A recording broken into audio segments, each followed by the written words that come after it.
ನಮಸ್ಕಾರ. ಇವತ್ತು ನಾನು ಮಾತಾಡೋದು ವಿಷಯ ಎಂಬ್ರಿಯೋ ಟ್ರಾನ್ಸ್ಫರ್ ನಂತರ ಟ್ರಾವೆಲ್ ಮಾಡ್ಬೋದಾ ಅಂತ ತುಂಬ ಪೇಷಂಟ್ಸ್ ಪ್ರಶ್ನೆ ಕೇಳ್ತಾರೆ. ಸೊ ಇದು ಎಂಬ್ರಿಯೋ ಟ್ರಾನ್ಸ್ಫರ್ ಆದಮೇಲೆ ಇಂಪಾರ್ಟೆಂಟ್ ಏನಂದರೆ 3 ದಿನ ಎಂಬ್ರಿಯೋ ಟ್ರಾನ್ಸ್ಫರ್ ಆದಮೇಲೆ ಎಂಬ್ರಿಯೋ ಎಂಪ್ಲಾಂಟೇಷನ್ ಟೈಮ್ ಅಂತ ಹೇಳ್ತೀವಿ. ಸೊ ಈ ಟೈಮಲ್ಲಿ ದೂರದ ಪ್ರಯಾಣ ಅಂದರೆ ಮೋರ್ ದೆನ್ 10 ಅವರ್ಸು ಪೇಷಂಟಿಗೆ ಅಂತ ಸುಸ್ತಾಗೋದು, ಪೇಷಂಟಿಗೆ ಮೆಂಟಲಿ ಸ್ಟ್ರೆಸ್ ಆಗೋದು, ಪೇಷಂಟಿಗೆ ಏನೇ ಕಾರಣಕ್ಕೂ ವೆಯ್ಟ್ ಎಲ್ಲ ಹೊತ್ಕೊಬೇಕು, ಈ ಥರ ಏನಾದರೂ ಇದ್ದರೆ ನಿಮ್ಮ ಡಾಕ್ಟರ್ ಹೇಳ್ತಾರೆ ಹೋಗಬೇಡ್ರಿ ಅಂತ.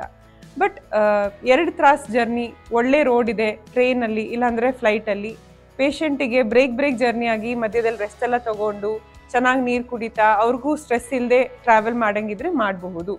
ಏನೇ ಕಾರಣಕ್ಕೂ ಒಂದು ಡಿಸ್ಟ್ರಿಕ್ಟಿಂದ ಇನ್ನೊಂದು ಡಿಸ್ಟ್ರಿಕ್ಟಿಗೆ ಹೋಗಬೇಕು ಅಂತಿದ್ರೆ ಅದು ಮಾಡಲೇಬಾರ್ದು ಅಂತ ಯಾವುದೂ ಡಾಕ್ಟರ್ ಹೇಳಲ್ಲ. ಅಕಸ್ಮಾತ್ ನಿಮಗೆ ತುಂಬ ದೂರ ಪ್ರಯಾಣ ಹೋಗಬೇಕು ಅಂತ ಇದ್ರೂ ನಿಮ್ಮ ಡಾಕ್ಟ್ರಿಗೆ ಭೇಟಿಯಾಗಿ ಅವರು ಯಾವ ರೀತಿಯಲ್ಲಿ ನೀವು ಟ್ರಾವೆಲ್ ಮಾಡ್ಬೋದು ಎಲ್ಲ ಇನ್ಸ್ಟ್ರಕ್ಷನ್ಸು ಕೊಡ್ತಾರೆ. ಸೊ ಎಂಬ್ರಿಯೋ ಟ್ರಾನ್ಸ್ಫರ್ ನಂತರ ನೀವು ಕಂಪ್ಲೀಟಾಗಿ ಬೆಡ್ ರೆಸ್ಟ್ ಇರಬೇಕು, ತೀರಾ ಟ್ರಾವೆಲ್ ಮಾಡಬಾರ್ದು ಅಂತ ಏನೂ ಇಲ್ಲ. ಲೈಟ್ ಟ್ರಾವೆಲ್ ಮಾಡಬಹುದು ಅಂತಾನೆ ಎಲ್ಲ ಡಾಕ್ಟರ್ಸು ಹೇಳೋದು.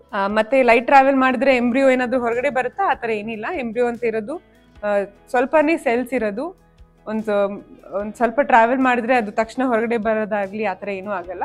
ತುಂಬ ಪೇಷಂಟ್ಸು ಇಲ್ಲಿಂದ ಎಂಬ್ರಿಯೋ ಟ್ರಾನ್ಸ್ಫರ್ ಮಾಡಾದ್ಮೇಲೆ ದುಬೈ ಹೋಗಿರೋರು ಇದ್ದಾರೆ, ಅವ್ರದ್ದೆಲ್ಲ ಸಕ್ಸಸ್ ಆಗಿದೆ, ಮಗುನೂ ಆಗಿದೆ. ಬಟ್ ರೋಡು ರೈಲು ತುಂಬ ಸ್ಟ್ರೆಸ್ಸು ಪೇಷಂಟಿಗೆ ತೊಗೊಬೇಕು ಅಂತ ಇದ್ದರೆ ನಿಮ್ಮ ಡಾಕ್ಟ್ರು ಬೇಡ ಅಂತ ಹೇಳ್ತಾರೆ. ಒಂದು ಸ್ವಲ್ಪ ವಾರ ಎಂಪ್ಲಾಂಟೇಷನ್ ಎಲ್ಲ ಚೆನ್ನಾಗಿ ಆಗಿಬಿಟ್ಟು ಟ್ರಾವೆಲ್ ಮಾಡಬಹುದು ಅಂತ ಹೇಳ್ತಾರೆ.